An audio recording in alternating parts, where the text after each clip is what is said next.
Elliot, director de la Oficina del Programa de Naciones Unidas para el Medio, Ambiente en Nueva York y asistente del secretario general Ban Ki-moon, abordó en entrevista para Foro Global los retos de cara a la COP21. Habló del riesgo que enfrenta nuestro planeta ante el incremento de las temperaturas. Esto dijo.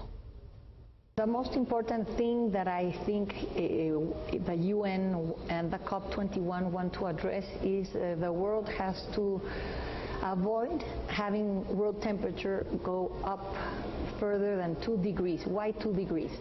2 degrees is the level at which science believes that we can prevent irreversible damage. If we go beyond 2 degrees, then there will be changes that we cannot reverse. We cannot make anything get better after that. And so it's safe to remain below 2 degrees and, if possible, below 1 degree of average increase in temperatures. Otherwise, we are not sure what sorts of consequences we will have to deal with in years to come. And at what level are we now? Well, right now we are on a trajectory that will carry us, unfortunately, beyond 2 degrees over the course of this century. But we've made a very good start through the commitments by the individual states to reduce their greenhouse gas emissions. And over time, I think the level of ambition will increase, and we will be able to make further progress in reducing the impact of climate change. Harris recalcó que si bien los trabajos coordinados de adaptación y mitigación son fundamentales para combatir el cambio climático, los acuerdos en materia de financiamiento serán pieza clave en la próxima cumbre. Así lo dijo. What can we expect of the summit at Paris?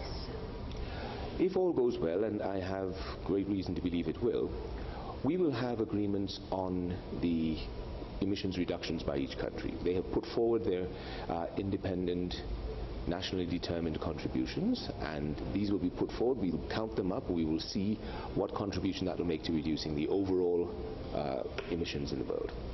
We will have agreements, I think, on how we can support adaptation and mitigation efforts, particularly in the case of adaptation. This is the way that many of the less developed countries will be contributing as well, and managing the impact of climate change on their own societies. We will hopefully see agreement on financing. That has been traditionally one of the big problems, because many of the developing countries lack the resources on their own to address the challenges of climate change in a comprehensive manner. So if we have that agreement, $100 billion. Exactly. There is a commitment that was made, and we have not got the full amount, but we have made a good start. How far are we? I'm not sure of the exact latest figure. I think we've gone past the first 10 billion. But again, the idea, the commitment was that by 2020 there would be $100 billion of financing available every year that could support the adaptation efforts of developing countries and contribute also to mitigation. And we need to make a start. I think we have made a reasonable start, and of course, to the extent that we make a good commitment in Paris in all the other areas, that will encourage the flow of financing to be made so that by 2020 we can indeed meet that commitment. Además del financiamiento, en el foco de las negociaciones estará lograr un compromiso vinculante de los países signatarios, porque hasta el momento todo es pues bastante voluntario. Así nos los comentó el señor Harris.